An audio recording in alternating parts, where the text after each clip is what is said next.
Picture the deck of a ship at midnight, somewhere off the coast of the Caribbean, 300 years ago. The moon is buried behind storm clouds. The water is black and moving wrong, the way water moves when something underneath it is still alive. A man stands at the bow. He was dead once. Everyone on this ship watched him die, watched him fall, watched the life leave his eyes, and yet here he is, walking, breathing, laughing in the dark, because a curse older than any church and older than any king reached into the ground and pulled him back out of it. You know this man. You have seen his face 100 times. Hector Barbossa, the pirate who mutinied against the most famous captain in movie history, who chased cursed Aztec gold across an entire ocean, who died and did not stay dead, who came back wearing a grin and a monkey on his shoulder like death itself was a joke he'd already heard. Disney gave us Barbossa as a villain, then a rival, then something closer to a legend in his own right. But somewhere underneath the Siki skeleton and the gold coins that turn men into the walking dead, there is a question that almost nobody asks. Was Barbossa built from nothing,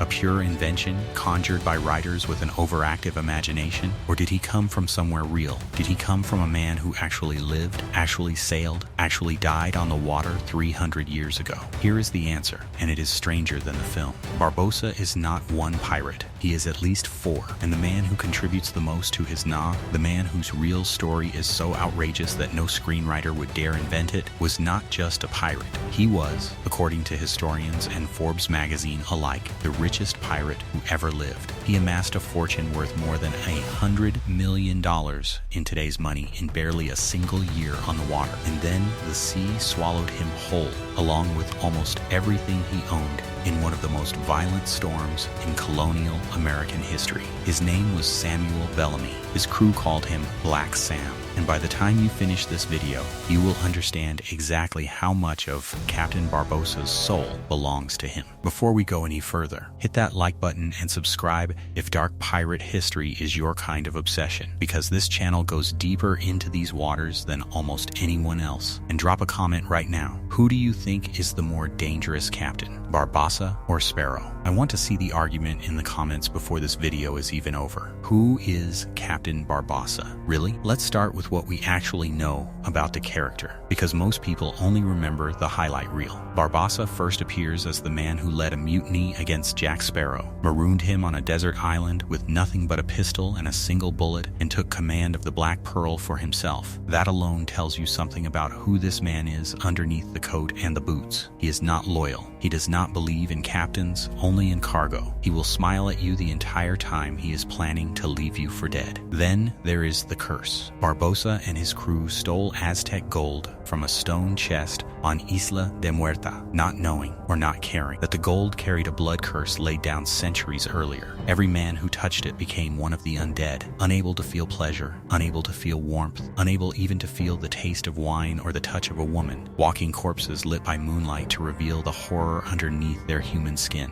Barbossa wears that curse like a crown for most of the first film. He dies. He comes back from death not once, but twice across the franchise, each time more calculating, more elegant, more dangerous than before. And here's the detail people forget. Barbossa isn't a brute. He's cultured. He quotes the pirate's code like scripture. He eats a green apple with the poise of a nobleman even while planning murder. He is, in almost every sense, the opposite of the sloppy, rum-soaked stereotype of a pirate. He is sophistication wrapped around something rotten. So the question becomes obvious. A pirate who mutinies against his own captain. A pirate obsessed with cursed treasure. A pirate who seems to cheat death itself. A pirate whose wealth and manner suggests something closer to nobility than to the gutter. Does that combination exist anywhere in the real historical record? The honest answer is that there was never a single documented pirate captain named Hector Barbossa sailing the Caribbean in the Golden Age of Piracy. Search the naval records, the governor's letters, the trial transcripts,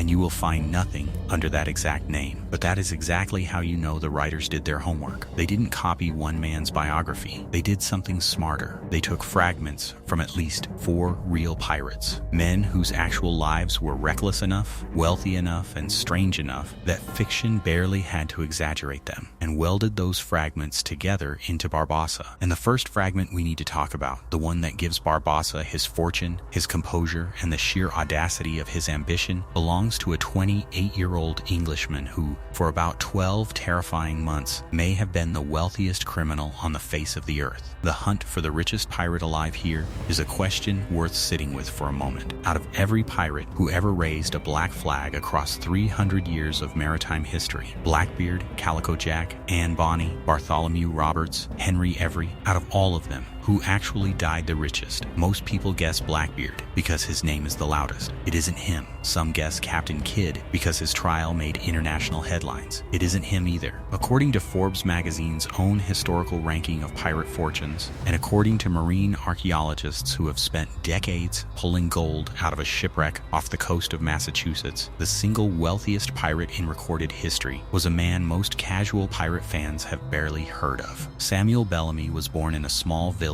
in Devon, England in the late 1600s, and by every account he arrived in the New World with almost nothing. No inheritance, no title, no ship. What he had instead was charisma so intense that other men would follow him into a hurricane, which, as it turns out, is almost exactly what happened. Bellamy began his criminal career the same way many pirates did, as a crew member under an established captain. In his case, a man named Benjamin Hornigold. But Hornigold made a decision his crew despised. He refused to attack British ships, choosing instead to target only French and Spanish vessels out of some lingering sense of national loyalty. His men did not share that loyalty. They wanted plunder, not patriotism. So the crew did what pirate crews were famous for doing when a captain stopped serving their interests. They mutinied, and when the smoke cleared and the vote was counted, it was Samuel Bellamy standing at the helm, elected captain by the very men who had just overthrown his predecessor. Sit with that for a second, because it is the exact mechanism, almost beat for beat, that puts Barbossa in command of the Black Pearl. A crew grows tired of a captain's restraint. A more ruthless, more magnetic man offers them something better. The old captain is cast aside. The new one takes the wheel, and the ship, and everything on it. Barbossa did it to Jack Sparrow in a fictional Caribbean. Samuel Bellamy did it to Benjamin Hornigold in the real one, and history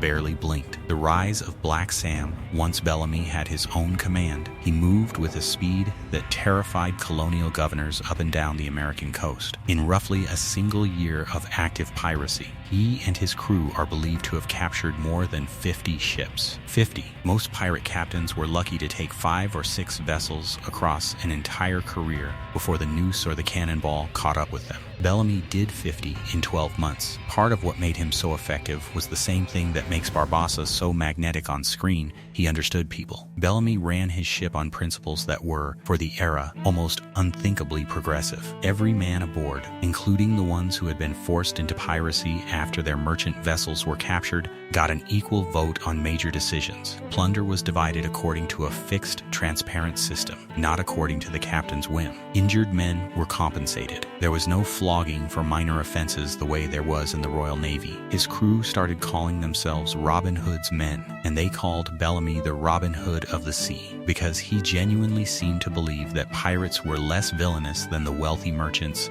and noblemen who grew fat exploiting the poor back on land. When Bellamy captured ships, he sometimes let the defeated captains go free with a portion of their own cargo, provided they hadn't resisted. This wasn't softness, it was strategy. A captain who surrendered without a fight and lived to tell about it would spread word that Bellamy was dangerous, but not needlessly cruel, which made the next ship he approached far more likely to surrender without a fight as well. Reputation, once again, was doing the work that cannon fire usually had to do. There was also a code, an actual set of written rules that Bellamy and his crew agreed to before ever raising the black flag, not entirely unlike the Pirates Code that Barbossa quotes so reverently in the films. Shares of plunder were fixed in advance, so no argument could break out after a successful raid. A man who lost a limb in battle was guaranteed compensation out of the ship's common fund, an idea that most European navies of the period didn't bother offering their own sailors. Major decisions, including whether to attack a ship or let it pass, were put to a vote of the entire crew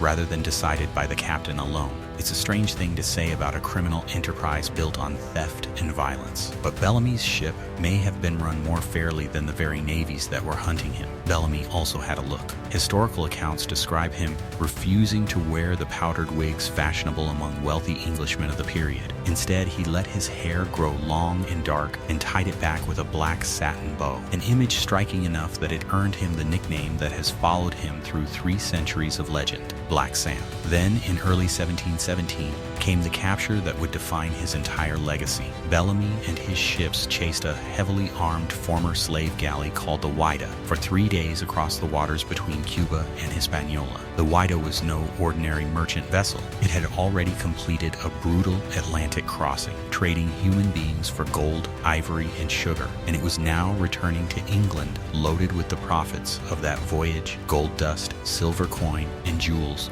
worth an almost unimaginable sum. When Bellamy's guns finally caught up with her, the Whydah's captain surrendered after a single exchange of cannon fire. And in a gesture that has puzzled and fascinated historians ever since, Bellamy did something almost unheard of in piracy. He didn't just take the Whydah's treasure. He gave the defeated captain his own former ship, the Sultana, along with a generous parting gift of gold, and let him sail away unharmed. It was mercy, dressed up as good business, the same kind of calculated theatricality that makes a fictional pirate captain magnetic instead of simply monstrous. Bellamy refitted the Whydah with 28 cannons, transforming her into arguably the most powerful pirate warship operating anywhere in the Americas at that moment. Historians estimate that between the Whydah's cargo and everything Bellamy and his crew had accumulated across their year-long rampage, the total haul was worth somewhere between $120 and $140 million in today's currency. Some estimates push it even higher. For context, that made a 28-year-old former sailor from a poor English village, briefly, one of the wealthiest individuals anywhere in the Western world, criminal or otherwise. If Barbossa's wardrobe, his composure, and his casual command of enormous fortune feel like they belong to a man who was born to wealth rather than a common deckhand, now you know why. Somewhere in the writing room, whether they said his name out loud or not, the ghost of Samuel Bellamy was standing over their shoulder. The storm that swallowed a fortune every great pirate story needs its reckoning, and Bellamy's came fast, and it came from the sky rather than the sea. In April of 1717, only weeks after taking command of the Whydah, Bellamy turned north along the American coastline, reportedly intending to visit his lover, a woman named Mary Hallett in Massachusetts. Some versions of the legend claim he meant to finally settle down, to spend some fraction of his impossible fortune on an actual life on land. He never got the chance. On the night of April 26th, off the coast of what is now Wellfleet on Cape Cod, a violent nor'easter storm rose up out of nowhere and swallowed the Whydah whole. Witnesses on shore reported waves taller than houses and wind strong enough to snap the ship's masts like dry branches. The Whydah was driven into shallow water, capsized, and broke apart in the surf within minutes. 144 men were aboard that night. Only 2 survived. Samuel Bellamy, the man who had outthought and outsailed nearly every ship sent to hunt him, was not one of the 2. He was 28 years old. His body, along with the bodies of more than 100 of his crew, washed up on the beaches of Cape Cod over the following days. Roughly 40 men were never found at all, which meant that for the survivors on shore and for the fishermen who lived along that coast for generations afterward, the sea had simply taken them and kept them. And beneath the waves, it kept something else too. 4.5 to 5 tons of gold, silver, and jewels, an entire pirate fortune, the single largest treasure ever assembled during the Golden Age of Piracy, sank into the sand off Cape Cod and vanished from human hands for more than 2.5 centuries. There is something genuinely eerie about the way this story ends, something that lines up almost too perfectly with the fictional curse that defines Barbossa's arc on screen. A man rises impossibly fast. He accumulates a fortune no honest life could ever produce. And then, at the height of his power, the sea itself seems to decide he has taken too much, and it takes him back, treasure and all, in a single violent night. You do not need Aztec gold and a blood curse to make that feel supernatural. The real story does it on its own. the treasure that wouldn't stay buried for 267 years. The wreck of the Whydah was a ghost story more than a location. Treasure hunters searched for it on and off for generations, and most historians assumed the exact site had been lost forever, scattered and buried by centuries of shifting Atlantic sand. Then, in 1984, an American underwater explorer named Barry Clifford found her. And when I say he found her, I don't mean he found scattered wreckage that might or might not have been a pirate ship. He found the Whydah's actual bell, still legible, with the ship's name cast directly into the bronze. It remains, to this day, the only fully authenticated pirate shipwreck from the Golden Age of Piracy ever discovered and confirmed anywhere in the Western Hemisphere. What came up out of the sand after that discovery reads like something out of a horror film, crossed with a treasure map. Gold coins by the thousands, silver bars, jewelry ripped from the hands and necks of enslaved people and merchants alike, carried across the Atlantic on a ship built for human trafficking and repurposed for piracy. And, more chilling still, human remains. In the decades since the wreck was located,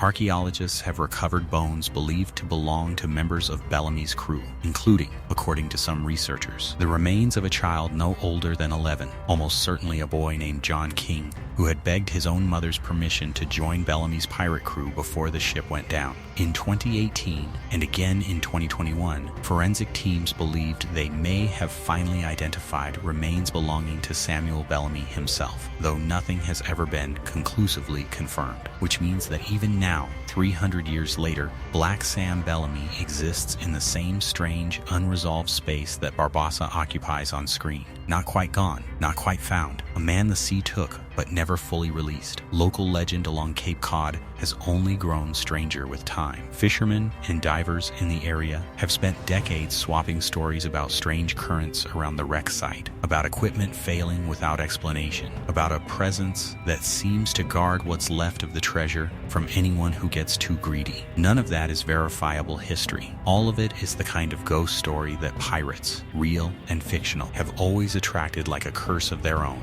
The recovery work itself has never really stopped. Divers and researchers still return to the site every season, and every season the sand gives up something new. Cannonballs fused together by 3 centuries underwater, pieces of navigation instruments, shoe buckles, a pewter plate, even a small leather shoe believed to have belonged to one of the boys aboard. Each artifact is cataloged, cleaned, and displayed in a small museum near the site, and each one carries the same quiet weight. These aren't props. They belong to specific men, most of them barely out of their teenage years, who made the same choice Barbossa makes on screen, to chase a fortune large enough to change everything, and who paid for that choice with their lives in a single April night. When you stand in front of a cracked ship's bell with the word Whydah still legible across it, the line between Hollywood curse and historical fact gets uncomfortably thin. The world Barbossa actually came from before we meet the last 3 ghosts hiding inside Barbossa. We need to talk about the world he moves through, because that world was real too, and it was far stranger than anything a set designer could invent from scratch. In the films, Tortuga is the lawless port where pirates drink, brawl, trade stolen goods, and plot their next betrayal without a single honest lawman in sight. That port has a real historical name, Nassau, on the island of New Providence in the Bahamas. Between roughly 1706 and 1718, Nassau functioned as something historians now call the Republic of Pirates, a settlement with no official government, no constitution, and no king's authority, and yet it ran. At its peak, it sheltered well over 1,000 pirates at once. Spanish coins, English pounds, and Dutch guilders all changed hands in the same open-air markets. Escaped and freed men found a strange, rough kind of equality among the pirates that colonial society back on land refused to offer them. Captains who drank together on a Monday might be trying to kill each other by Friday. Alliances formed overnight and dissolved just as fast. Samuel Bellamy passed through this world before he ever took command of the Whydah. Blackbeard called it home. Charles Vane ruled it with brutality until his own crew turned on him. This was the ocean Barbossa was built to belong to, a world where loyalty lasted exactly as long as it was useful, and where the only real law was whoever currently held the most guns. It didn't last. In July of 1718, a former privateer named Woodes Rogers arrived in Nassau with a royal commission, 3 warships, and a stack of pardons signed by the king himself. Most pirates took the amnesty amnesty and walked away from the life. The ones who refused were hunted down one by one over the following years. Within a short time, the Republic of Pirates was gone, swallowed by the very empire it had spent 12 years mocking. But by then, the legend of that lawless port had already taken root, and every pirate story told since, including the one that eventually put a curse on a chest of Aztec gold and a grin on Hector Barbossa's face, still carries Nassau's fingerprints. The other ghosts inside Barbossa Bellamy gives Barbossa his fortune, his mutiny, and his eerie relationship with death and the sea. But Barbossa is not built from one man alone, and to really understand where the rest of him comes from, we need to look at three more pirates whose real lives bleed into his character.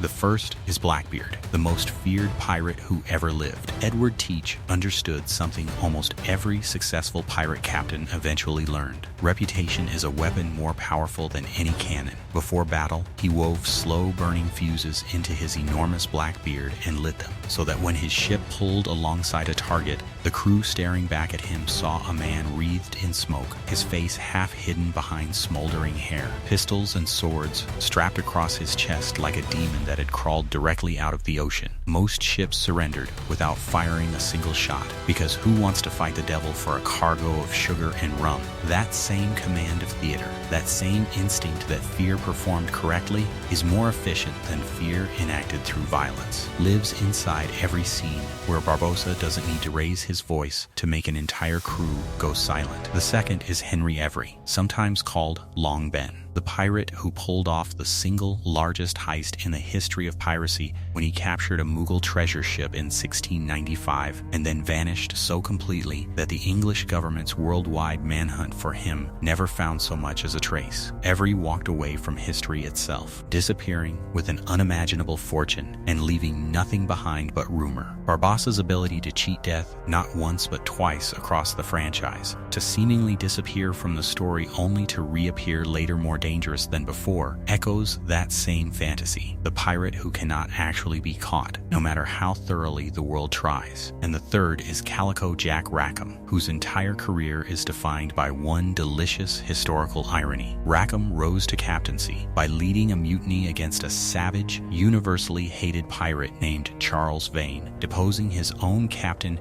in exactly the kind of ruthless power grab that defines Barbossa's introduction to the franchise. The man who overthrows his captain to seize a ship for himself is not a Disney invention. It is one of the most common power transfers in the entire historical record of piracy, because pirate crews, unlike naval crews, could vote, and voting meant that any captain who lost the room could lose his ship, his command, and sometimes his life within a matter of hours. There's a fourth ghost worth mentioning too, even if his fingerprints on Barbossa are lighter. Bartholomew Roberts, known as Black Bart, who captured more than 400 ships in barely 3 years, the single highest total of any pirate in recorded history, all while dressed in a crimson waistcoat, a diamond cross around his neck, and 2 pairs of pistols slung on silk. Roberts refused to drink rum, insisted his crew observe the Sabbath, and ran his ship with more discipline than most naval captains of his day, an absolute contradiction between elegance and menace that shows up every time Barbossa straightens his coat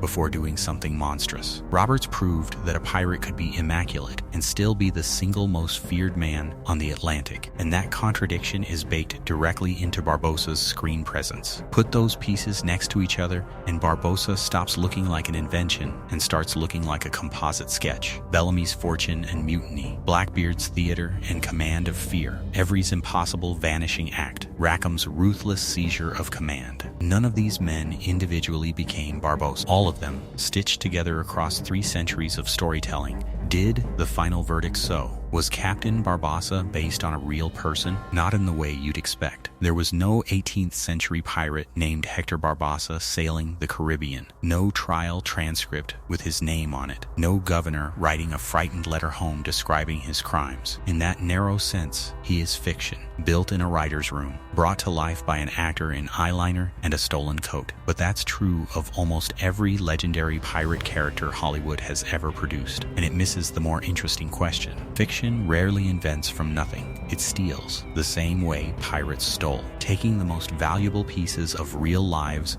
and repainting them under a new flag. Every detail that makes Barbossa feel dangerous instead of cartoonish, his composure, his patience, his willingness to smile while he plans your death, was pulled directly out of the historical record and handed to him. But strip away the Sigi skeletons and the Aztec curse, and what's left underneath is almost entirely real. The fortune large enough to rival a modern billionaire's, gathered by a common sailor with nothing but nerve and charisma. The mutiny that hands a ruthless man command of a ship his predecessor was too soft to hold on to. The sudden violent reckoning that swallows a fortune whole in a single night, leaving behind nothing but legend, rumor, and a body that may or may not have ever truly been found. The theater of fear that lets a captain win battles before a single shot is fired. The impossible, almost supernatural ability to slip away from an ending that should have been final. That is Barbossa. Not a man who existed, but a man who could have. Assembled entirely from men who actually did. Samuel Bellamy gave him the gold and the grave. Blackbeard gave him the terror. Henry Every gave him the vanishing act. Calico Jack Rackham gave him the mutiny in his blood. And somewhere off the coast of Cape Cod, under sand that has shifted for 300 years, the real treasure that half of that character is built on is still being pulled up out of the water, one gold coin at a time, by people who are still trying to figure out exactly who Samuel Bellamy really was before the sea decided he had taken enough. The next time you watch Barbossa grin through that curse, remember that somewhere underneath the fiction, a 28-year-old Englishman actually lived that story first, and the ocean actually collected on the debt. If this journey into the real history behind the legend hit different, make sure you're subscribed, because we go this deep into every pirate who ever sailed. Tell me in the comments who you want us to investigate next, and we'll see you on the next voyage.